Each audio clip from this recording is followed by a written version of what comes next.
All right, well, good morning. How we doing? A little delayed. That's good. All right, so you guys, obviously, we had this thing last night called where you fall back, daylight savings thing, and so some of us may be a little bit still getting a little recharged into that. So you had an extra hour, maybe you need an extra 2. All right, so hey, my name is Chris Plug-and-Pull. I'm the lead pastor here at Wells Branch Community Church. I'm so glad all you guys are here. And we've been going through this series for the past month or so, and on Love the Door, kind of like what God's heart is that he loves people. And that's why he loves the door, because that's where people come in. And so God is all about loving people on the way in, which is why one of the things that we do as a church is we get involved with things like Halloween, not because we believe in scary monsters, but because people are outside, and what a wonderful way to engage your neighbors and meet them and get to share with them how much God loves them. And so that's, how many of you guys were involved with like Halloweeners or trunk or treat and all that? Yeah, it's super fun. And I so enjoyed getting to know all the people that I live around, and it was just a beautiful time.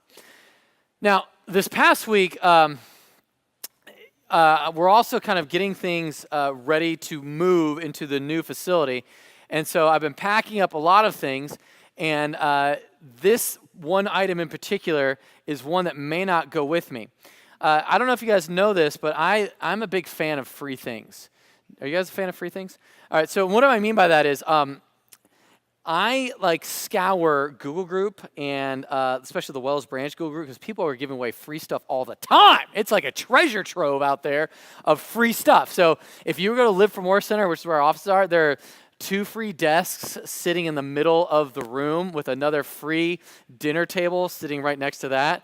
And then my entire office is free furniture that other churches were giving away, and I was like on it. And the staff is always sort of annoyed by that because I'm like, guys, we need a U-Haul. And so we would go and we get all the stuff, we bring it back, and so we have a glorious stuff. Now, I also love free TVs. And so recently there was a 60-inch gem of a TV that wasn't for free, but it was close. It was for $100. Now, usually that's way above my marking on free, but it's like 60 inches. You can like it's like life size, right? I mean, just about. It's like there. So the reality is, I saw that and I said, it's $100, 60 inches. I'm like, man, that's me. So I text the guy, I said, I will be there. I bring out of my, everyone has like your budgeting. This is my personal money that I can spend on whatever I want, so Adrian won't get mad at me for buying a TV. Anyway, so I buy this, and I take it to the Live for More Center because I can't quite show it to Adrian yet until it's past inspection. And so I plug it in, and the fun thing about it was when I met the people like, oh yeah, we're Christians. We go to they named the church they went to, and I said, hey, do you know so-and-so? They go to your church? I'm like, yeah, they're great. And so it was like, oh, man, these are Christian people. This, of course, is going to be the greatest deal of all time. $100. Like, this thing new was like, back in the day, it was like $1,900, $2,000. So I was like, glorious. Okay, so I bring it back, and I turn it on, and it works beautifully, but it has this really odd feature that I wasn't really prepared for. And it has this sensor in it somehow that whenever it gets tired, it just turns itself off. And apparently, it was getting really tired, so that I would have to do a lot of encouragement and rubbing it to get it to turn on. And then eventually, I think she just said, I'm not going to wake up anymore. I'm done. So that is my TV, and it's sitting prominently usually in my office. And but it's no longer used to display digital things or, no NFL games have been seen on it. What it right now holds is my calendar, actually. In fact, I actually have the calendar with me, like back here. Yeah, here it is. I actually had to take it off because, yeah, here it is. This place is home, and it is really great for holding calendars. It is awesome. I mean, this thing is great at it. It has never failed to hold the calendar up. I don't have to worry about it. That is what you call buyer's remorse. Has anybody else experienced buyer's remorse? Like, you're just like, no, you got me. And like a bunch of people have asked me, like, hey, you're going to call those people? And I'm like, I'm too embarrassed that I didn't like check ahead of time. So I've got pride issues, so I'm going to lose $100. All right, so, but like that was like, here. And so here I was, like, and that's sort of how I think a lot of us feel when it comes to our money and God, and especially giving it to the Lord, especially when we talk about doing something extravagant like give to a capital campaign. We're afraid of that some joy is going to be lost because my joy, the joy that I was supposed to receive from this glorious TV, was gone when it became a calendar. And I think there's this fear in every one of us that when it comes to giving to God, that somehow we're not going to get what we bargained for, that somehow God's not going to come through on his end of the bargain. And I think that's because our heart is geared toward the wrong thing in giving. Because what really the true thing is that God's always about this thing, and that's ultimately our joy. And what God says in his word, when we get into it, is that our joy comes from giving to him, not in sweet TVs. Although that would have been really great. All right, I'll get off lamenting. Okay, so here's where I want us to go this morning. We're going to be talking about how we can get ultimate joy out of giving and how that's actually God's intentions for us. Because we've been reviewing the story of David and how David had this plan, this dream to build a house for God. And God said, I got one better for you. I'm going to build you a house. And it's the lineage of my family where the whole world will come to know me through my son Jesus, who will be descended from you. But you will also build me a house through your son Solomon, which is kind of odd. Like if you think about it, here David is like really excited about building a house for God, and he'll only get to do one thing, give money to it. But we're going to find he's really excited about that, which is sort of a weird thing to think about. All right, so that's where we're going. We're going to be in 1 Chronicles 29. 1 Chronicles 29. If you don't have a Bible, raise your hand in the air, wave like you do care, and a Bible will come to you. We're going to start on page 356. The Bibles we're passing out. Or use your phone, or use whatever you got, and you can find a table of contents somewhere, or just go to 1 Chronicles. It's spelled the CHR. That's where you start with. Okay, here we go. 1 Chronicles 29, here's David. He's getting the people of Israel together. And David, the king, said to all the assembly, Solomon my son, whom alone God has chosen. Now, I'm going to pause right here. Bible nerds, this might be for you. The reason why this is kind of in here, multiple reasons. One, God clearly did choose Solomon and told David that his son, who was yet to be born, would be named Solomon, and he would build him a temple. But he's also named Solomon, or he's also, says, whom alone God has chosen, because David had older kids. Remember, David's like around 80 when he's about time to die, and so he's got some 60-year-old kids that are like, no, seriously? No, like, I'm supposed to be king. I've been putting in my time. I've been waiting at the palace. These guys put their time in. So Adonijah is the one guy that actually tries to usurp Solomon, and that doesn't end well for him. Okay, so Solomon, my son, whom alone God has chosen, is young and inexperienced. And the work is great, for the palace will not be for man, but for the Lord God. So he's saying, my son is young and inexperienced, meaning he's 19, maybe 20 years old. He hasn't even gotten a job at Starbucks yet, let alone manage a building campaign. Like, this guy doesn't know anything about hiring workers. He doesn't, he's like, there's a lot of management skills you think he'd have to have, and he doesn't have it yet. And so God is preparing Solomon through David, saying, this work is great. Everyone needs to get on board with supporting him. So, I have provided for the house of my God so far as I was able. The gold for the things of gold, the silver for things of silver, the bronze for things of bronze, iron for things of iron, wood for things of wood. And what he's saying here, gold is going to be like candlesticks, thing that holds the showbread. Silver is going to be like plates, basins, and that kind of stuff they used for cleaning rituals. Bronze, they all had meaning for within the actual worship services for everybody. And then, of course, wood is what you'd build the actual cedar beams out of, and then you'd nail it with iron.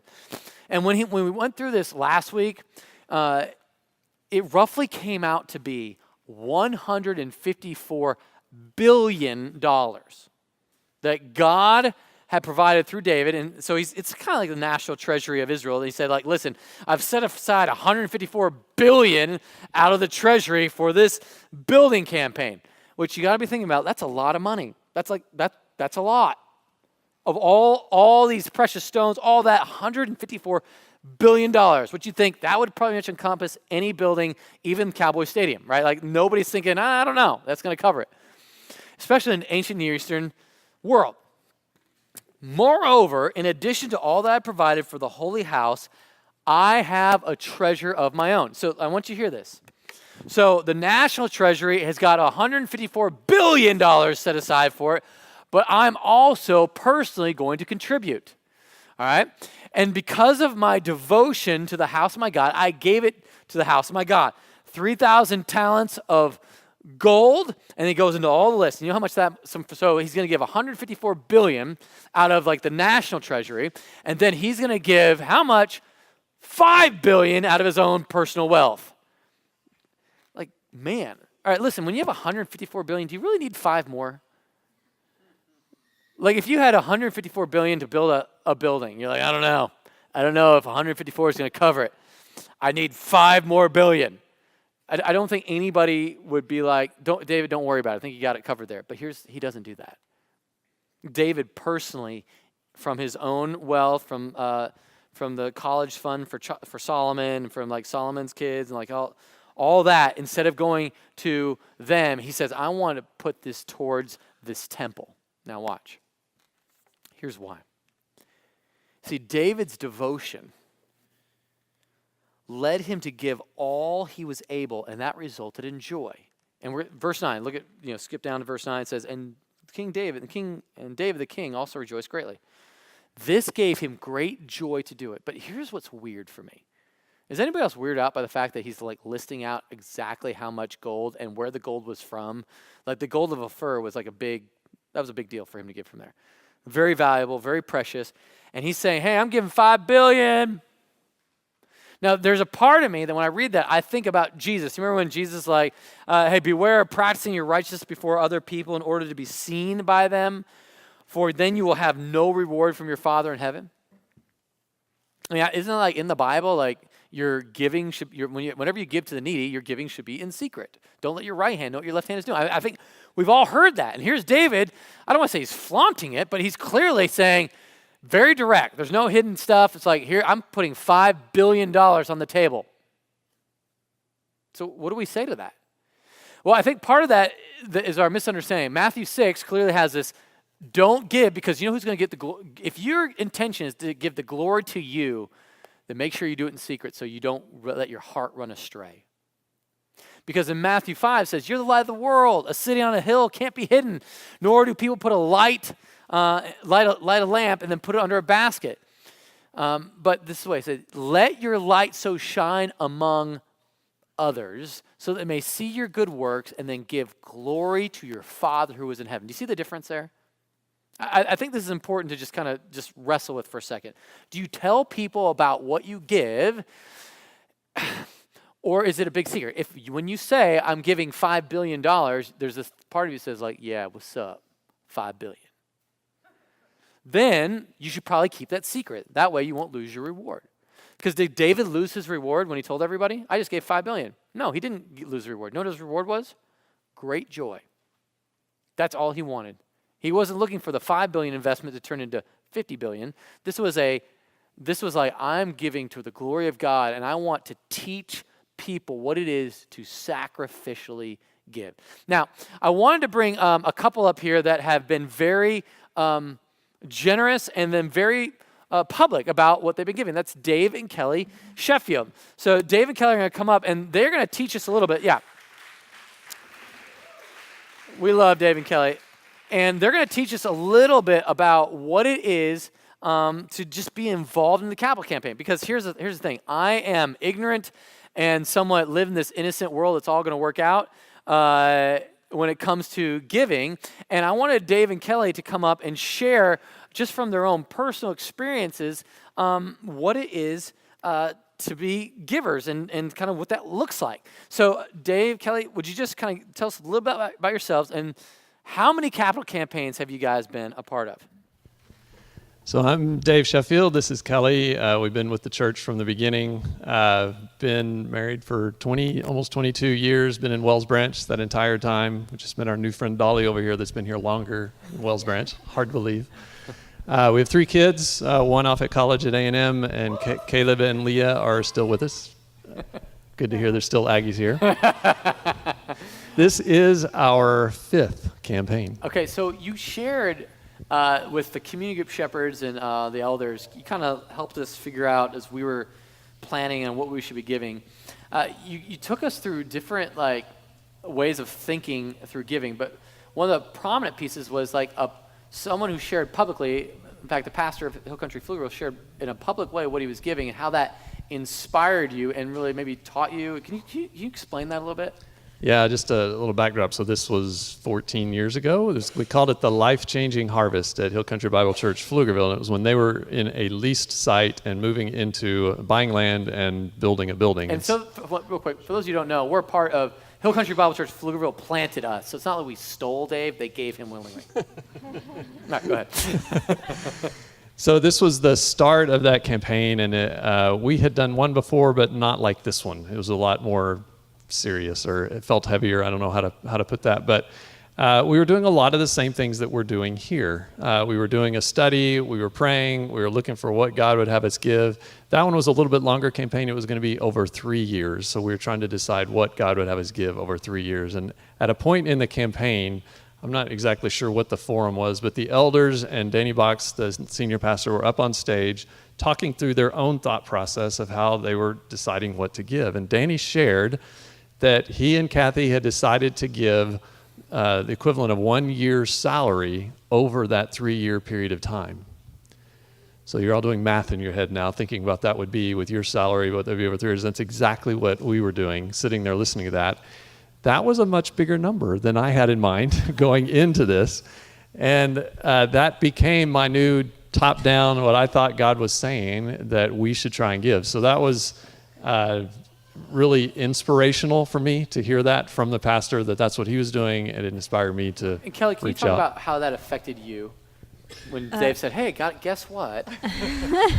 Yeah, it was a little shocking, but I didn't really think about money a whole lot. I just didn't. I had a fear relationship with it. I didn't really know what to do with it except just buy groceries. And, like you said, we had 2 kids at the time, 5 and 3, and 1 on the way. And that was really what was on my mind. I just need money to buy groceries and diapers and make sure there's gas in the van so we can get to where we need to get. And I didn't know a lot about money. I didn't know a lot about mortgages and interest and all that kind of stuff. That big numbers also just didn't ever pop in my head. I'm not the numbers person. So when we went through this thing and I just prayed. They asked us to pray. I think there was some fasting. I didn't fast because I was pregnant, but I prayed for him. I prayed that God would speak to him. I really knew that he would put a lot of thought into it. Finances was really more his passion. And so I just prayed for him that God would really speak to Dave very clearly, give him a number. And so when he shared that with me, it was a shock, but my heart was just ready. And so you just kind of said, I trust you. Yes, no. I just really trusted that God had worked, that God had spoken to him, and that he had been faithful to pray. And yeah, I did trust him, but I trusted God. So God's leading. It kind of would have been a downer if you had been like, no, thumbs down on that. Let's stick with my number. Can you talk to that just briefly? Yeah, just imagine what that would be like. This had become a big thing and a passion, a desire to give at that level. And I was trying to crunch the numbers and figure out how that would work and explain it to her, and I wasn't totally sure how it was going to work. You can imagine if she had said, let's not do that. Yeah. That would have just totally torpedoed me for sure. So, and what we would have missed out on if she had not right. And so that. when I heard that, you shared that with us about 2 months ago or so, and I was sitting there going, I was doing the math in my head, 1 year's salary over 3 years, and our campaign's 18 months, and then I was like, oh, that's half. And so I was like, what would it look like if Adrian and I were to give half our salary over 18 months? And so that really inspired me personally, because no one's ever talked to me about what you're supposed to give in capital campaigns, because this is my very first one, and who would tell you about that? I was like, oh, so when you have a capital campaign, this is what you're to give. So anyway, I took that home to Adrian, and honestly, at first, her reaction was like, and then we had a great conversation about it, and then we read the Treasure Principle, and honestly, she is as excited about giving half our salary away over 18 months as I am, and that to me is like that joy and excitement. It's like, yeah, we're going to be able to be a part of this thing in a really big way, and man, it's really it's exhilarating in a way to be a part of. So thank you for sharing that with us, because that totally transformed our family dynamic in all terms of giving reality. So that more than I could even explain here. So you said something though that maybe not everyone caught. You said top down, bottom up, and that was a little. Can you explain what you said? I should trademark this, I think. But what we were taught going through the campaign at Pflugerville was think about, stop and pray and fast, and what is that number? That really pray about a number that God would have you give. And I call that the top-down part of the process. But there's also a bottoms-up process, like how are you actually going to give that? Where's that going to come from? So that's, many of you now have been through Financial Peace that we did last year, and so you've got a budget. That's us looking at our budget, say, what are we going to cut, or what other income are we going to have that could provide that kind of money? So that's the bottom up, doing the math. How can we do this over, in this case, 18 months? There may be a gap between the top-down number and the bottom-up number, and that's the faith gap. I was taught this, I genuinely believe this, that there should be some portion of every commitment like this that you're just trusting God. You can't actually see how it's going to work on paper, but you trust God to provide that over that time. So you're saying there's your income, there's your expenses, and I'm going to give this number, and then God is going to somehow provide that distance. That distance in between. Okay, some of you are like, that is very exciting and scary, and wow.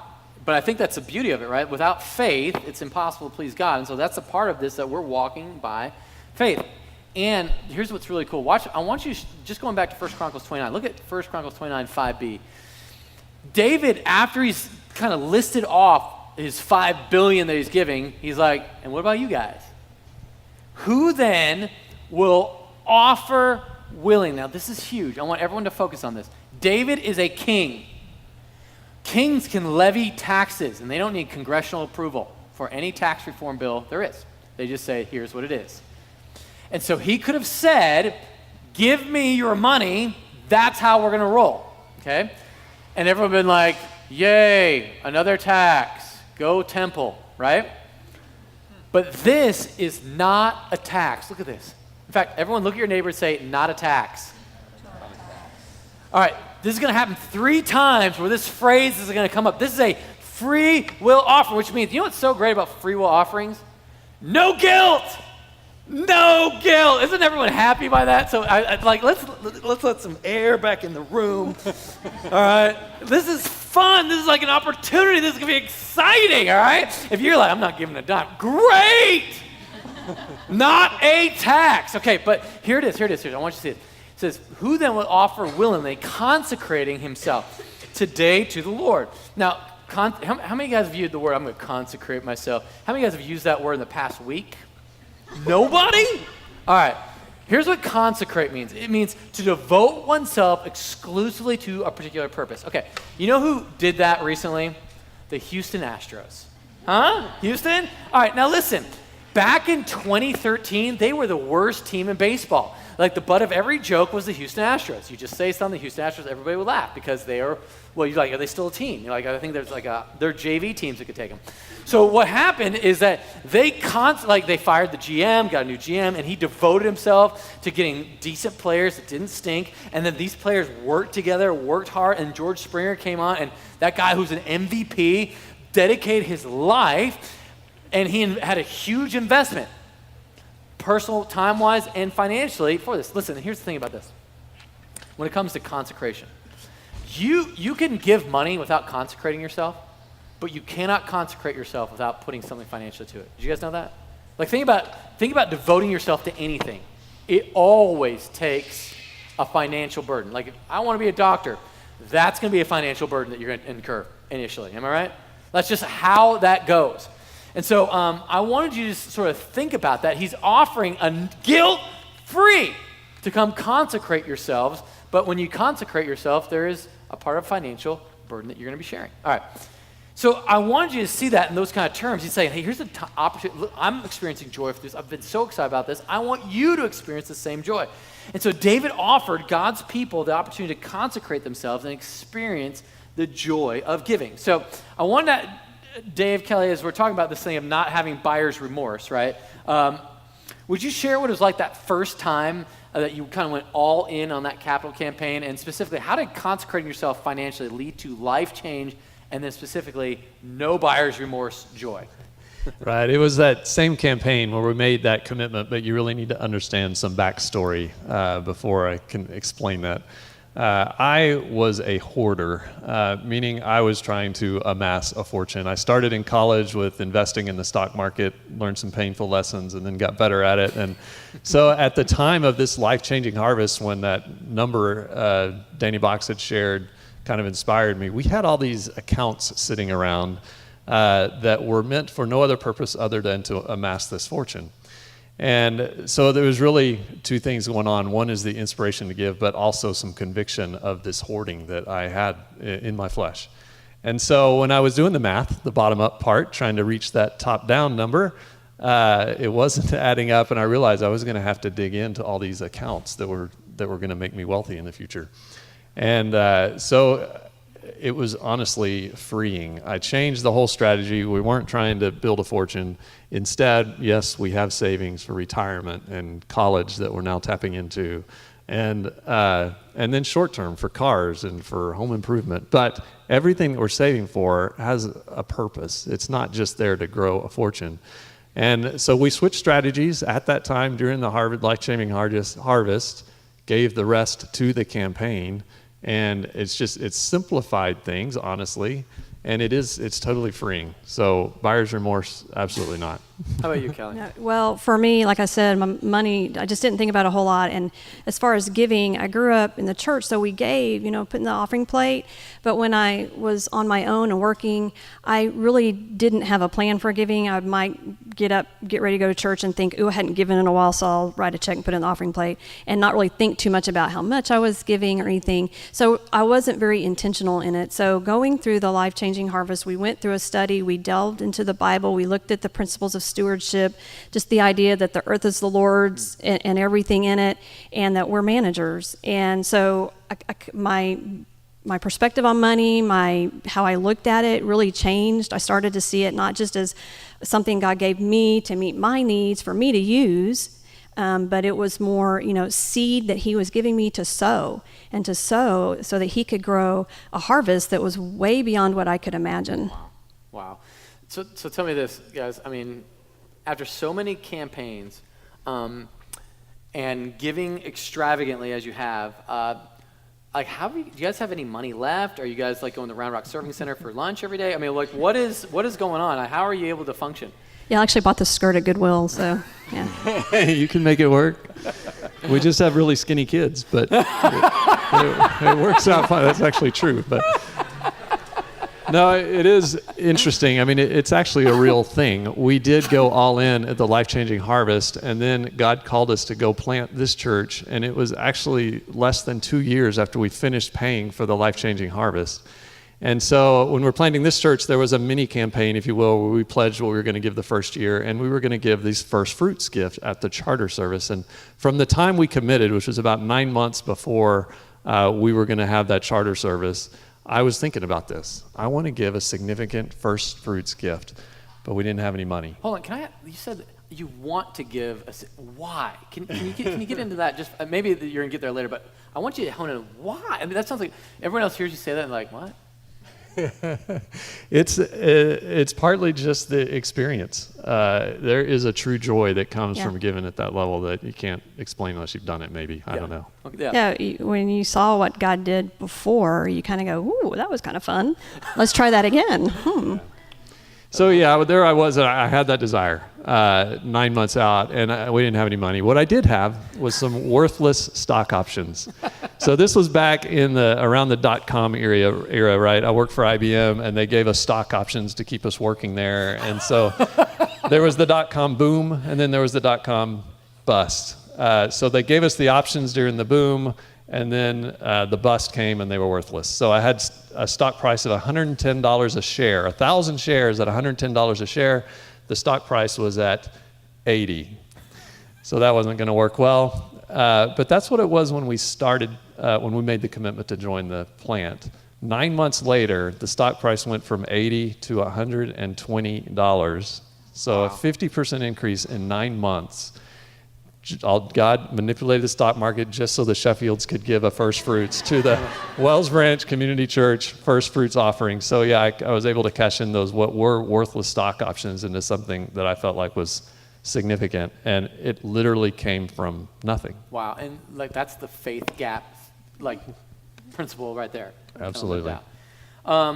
Okay, so I want to go through and just show you how Israel responded when given this guilt-free opportunity to give. Watch. Then the leaders of fathers' houses made their free will offerings. There it is again. Everyone look at your neighbor, say, not a tax. Not a tax. As did also the leaders of the tribes, the commanders of thousands and of hundreds, and the officers over the king's work. They gave for the service of the house of God 5,000 talents, 10,000 derricks of gold, a whole bunch of silver, a whole bunch of bronze, 100,000 talents of iron, which comes out to, are you guys ready for this number? $8 billion. So David gives $5 billion. Everybody else comes in with a solid $8 billion, all right? That's an exciting thing. And then here's the part that I thought was sort of touching. Verse 8, and whoever had precious stones, look at that. And when you think about precious stones, how many of you guys are wearing precious stones? Like that you might have been engaged with, or like, and so like maybe those will be passed down from generation to generation. They're not kind of like our throwaway culture. They would actually like keep stuff. And so they're like keepsakes that were just probably worth a lot, like financially, but worth a lot personally. And they're like, I want to give everything, even the stuff I'm emotionally tied to, because I value personally what God's doing with this temple. So they gave them to the treasurer of the house of the Lord in the care of Jehiel the Gershonite. So that, just in case, fun fact, Gershonites, they were the setup and tear down team. So Jehiel was the leader of those guys, but they were the ones that set up the tabernacle, tore it down whenever they moved, and that's your fun fact of the day. Then the people rejoiced because they had given willingly, and for with a whole heart they had offered freely. Everyone say it with me, not a tax. Not a tax. There was no guilt. There was no oppressive guilt. It was like, this is my opportunity. And here's what happened when they did that. The people rejoiced, and David the king also rejoiced greatly with guilt-free giving. There was nobody that, so when people like didn't give anything, people high-fived them, said, I'm sure God has other place for that. And they didn't feel any guilt, but there was so much joy. And that's why I asked Dave and Kelly, like, why? You want to give like that? And because it's fun. That is a weird thing to say, but it's true. It's fun when you get together with somebody else who's giving really extravagantly, and you're giving too for the same purpose, because your hearts are on one accord. All right? So I wanted you to see this. God's people experience great joy in giving. Now, last week, we had the elders, the staff, and community group shepherds, non-sitting elders, everybody that was in leadership gave to this campaign. And I wanted to share that number with you guys, which is $382,600 of $600,000 we needed to raise. So do the math real quick. That's almost, 40%, or two-thirds, almost 60% was raised from just the leadership, that's so exciting. And so I'm so extravagantly excited about that number that our leadership says, we're all in. Let's do this. And so there's this kind of unification, unity, and joy that happens when you give like that. So Dave, Kelly, can you talk to us just real quick about when you talk about talk about the joy of past giving campaigns and the why. Let's just kind of hammer down that why you felt that joy. Describe the service. Okay, yeah, let me tell about the service. The day that we gave at Hill Country, Pflugerville, the Life-Changing Harvest, we went to the land. We were buying farmland. It was like 50 acres of farmland in Pflugerville. And we went out to the farmland, and there was this huge tent, and it was kind of a rainy day, kind of around this time of year.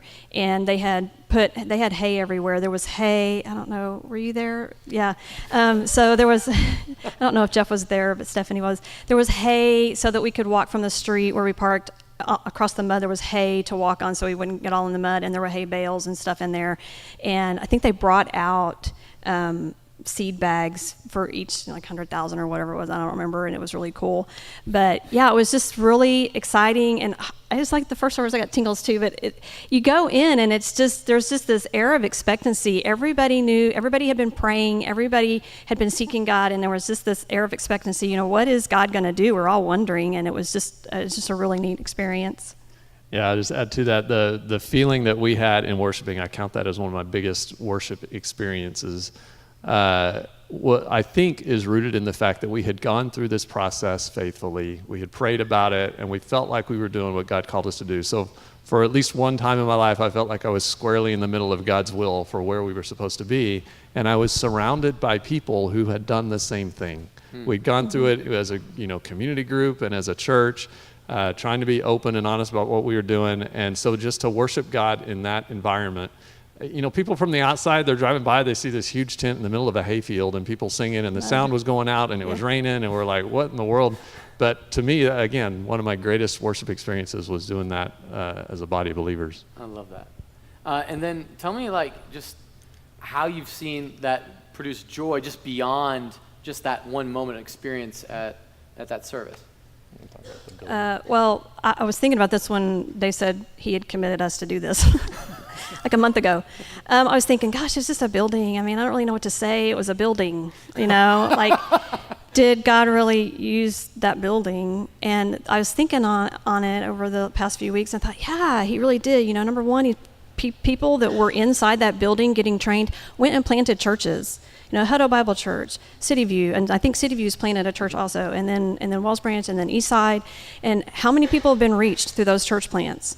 And then the last few summers, we've had a boot camp at that church, in the building, hundreds of teenagers in that building for a week, getting trained, getting equipped to share the gospel, going out, being sent out into their neighborhoods, to East Austin, and some of them around the world. They go on mission trips.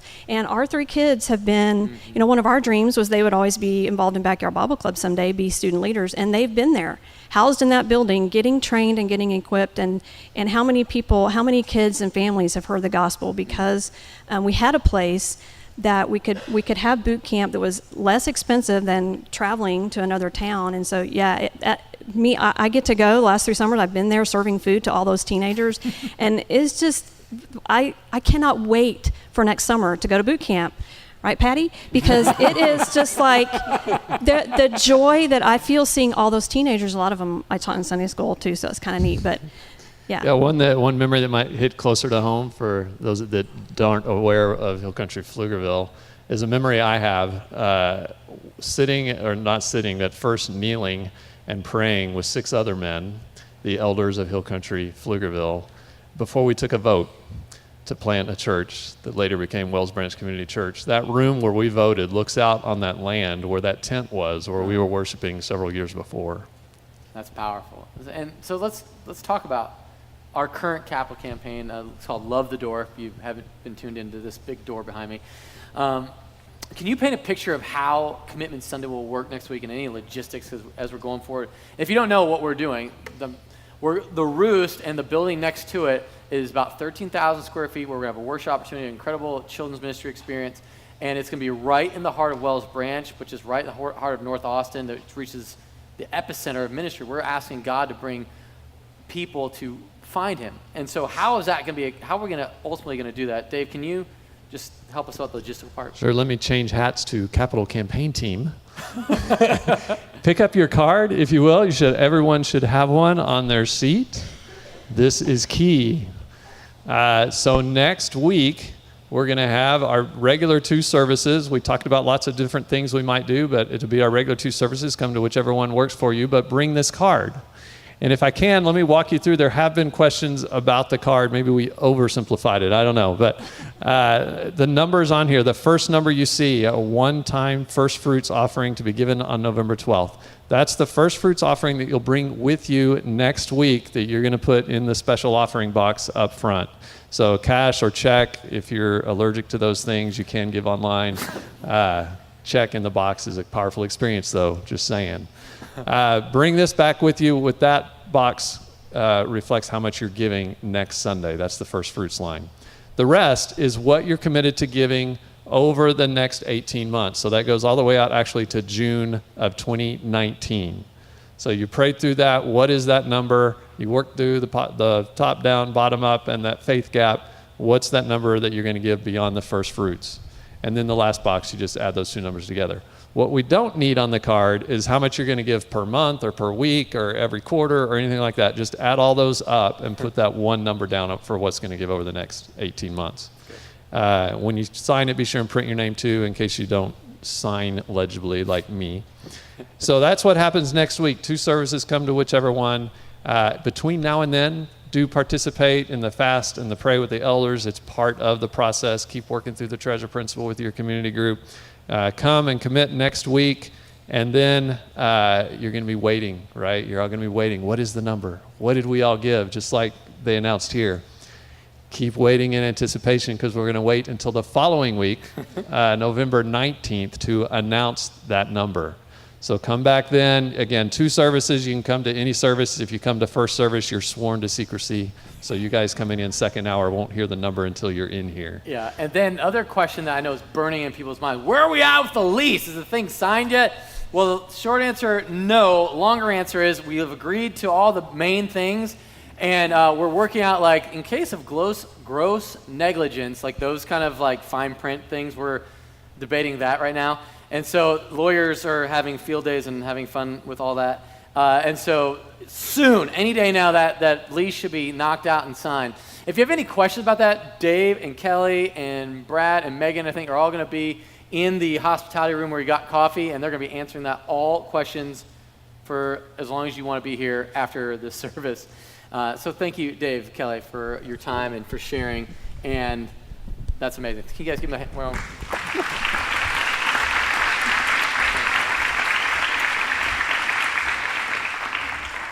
so that takes us back to this question I want us to get to. We all have experienced buyer's remorse. And I want to introduce you to something that has no buyer's remorse. That the joy that you get from giving when it's guilt-free, okay? That's the part I want to make sure that we get. Not a tax. You're not a better Christian if you give or you don't give.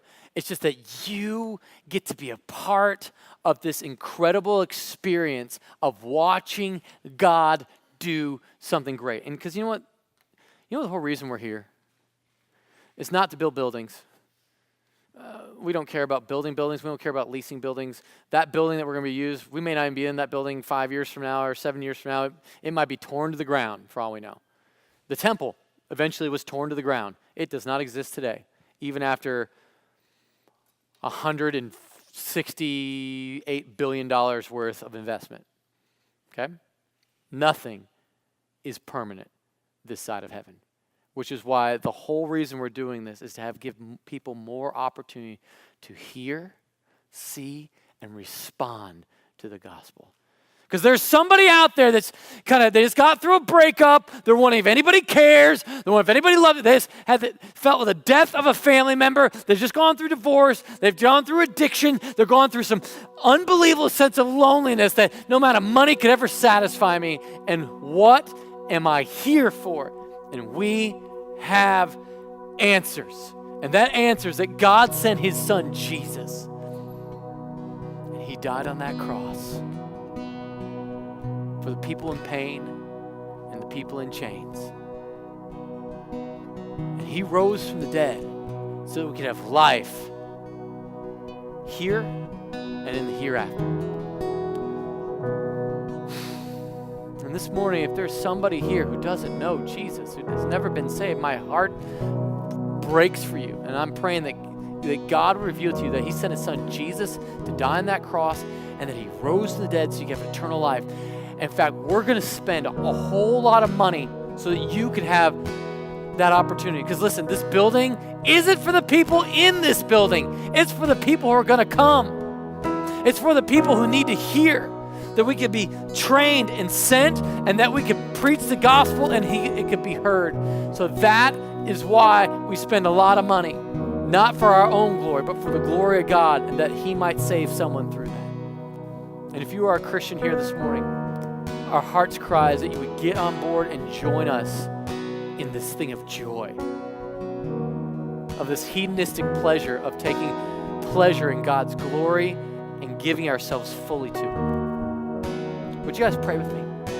Father, I'm so excited about what you're doing in the life of our church. And God, I'm praying that there's somebody here who doesn't know you. They're going through stuff right now, and I'm praying that you, Jesus, who died on that cross for our sins and rose from the dead, would just impart truth into a soul, break a calloused heart that would come to know you as Savior. And God, I'm praying that they would see clearly that you are the Son of God and that you were sent by the Father so we could have a relationship with God. And Lord, I'm praying for those of us who are going to be consecrating ourselves to this grand vision of seeing a whole lot of people experience joy and life change because the word of your Son was proclaimed to them through this church. We love you, God. It's all for your glory, we pray. In Jesus' name, amen.